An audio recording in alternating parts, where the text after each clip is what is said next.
دوسرا سوال ہے کہ میرے والد محترم اس رمضان اللہ تعالیٰ ان کو غریق رحمت کرے اور کروٹ کروٹ اللہ تعالیٰ ان کو سکون نصیب فرمائے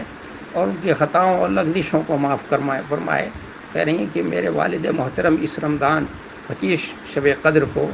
اس دار فانی سے کچھ کر گئے، تو کیا رمضان میں شب قدر جیسی رات میں فوت ہونے والوں کے لیے کوئی خوشخبری ہے؟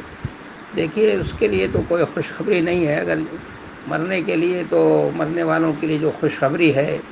تو وہی کہ میدان کاردار میں جو مر کے شہید ہوا ہو ان کے لیے خوشخبری ہے کہ اس کا خون جو ہے زمین پر گرنے سے پہلے اللہ کے یہاں قبول ہو جاتا ہے، یا اللہ کے رسول صلی اللہ علیہ وسلم نے فرمایا ہے کہ من اراد یموت فلیمت فی المدینہ، تو کہ جو مرنا چاہے تو مدینے میں مرنے کی تمنا کرے تو میں اس کی سفارش کروں گا۔ اس طرح کی باتیں تو آتی ہیں، لیکن یہ کہ جو کوئی رمضان میں یا 25 رمضان کو مل جائے گا تو اس کے لیے انتقال کرے گا تو اس کے لیے خصوصی بات ہے۔ لیکن چونکہ اس زمانے میں اللہ کی رحمت پورے جوش پہ ہوتی ہے، کیونکہ وہ رحمان ہے۔ رحمان کا مطلب میں نے بتایا تھا کہ اس کی رحمت پورے جوش اور اس میں ہیجانی کیفیت ہوتی ہے، اور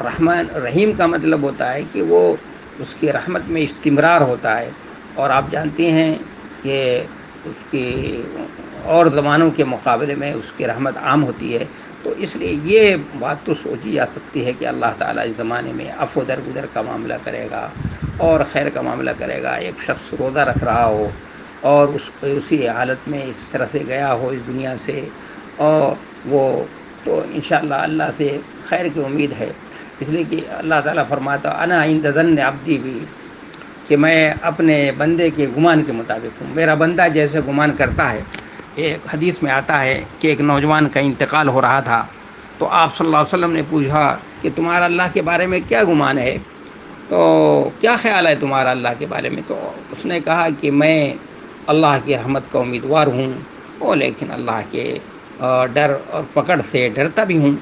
تو آپ نے فرمایا کہ جیسا تم اللہ کے بارے میں گمان کرتے ہو اللہ تمہارے ساتھ بھی ویسے ہی معاملہ کرے گا۔ اس لیے ہمیشہ اللہ کے ساتھ ہمیں یہ حسن ظن رکھنا چاہیے کہ میرا خالق اور مالک جو ہے میرے ساتھ عفو درگزر کا معاملہ کرے گا اور میرے ساتھ رحم کا معاملہ کرے گا، تو انشاءاللہ اللہ تبارک و تعالی ہمارے ساتھ رحم و کرم کا بھی معاملہ کرے گا۔ اور لیکن اس کے ساتھ ساتھ آدمی کو ڈر اور خوف بھی ہونا چاہیے۔ جب تک چلتا ہو، طاقت ہو، زمین پہ چلتا ہو، تو خوف کا پہلو غالب رہنا چاہیے، اس کے رحمت کا پہلو عفو درگزر کا پہلو مغلوب ہونا چاہیے، اور جب بستر مرگ پہ پڑ جائے تو اللہ کی عفو درگزر کا پہلو جو ہے غالب آ جائے اور اس کے خوف کا پہلو مغلوب ہو جانا چاہیے۔ یہ کیفیت مومن کی ہونی چاہیے۔ میں سمجھتا ہوں کہ آپ کے سوال کا جواب ہو گیا ہوگا۔ تیسرا سوال یہ ہے کہ اگر فوت ہونے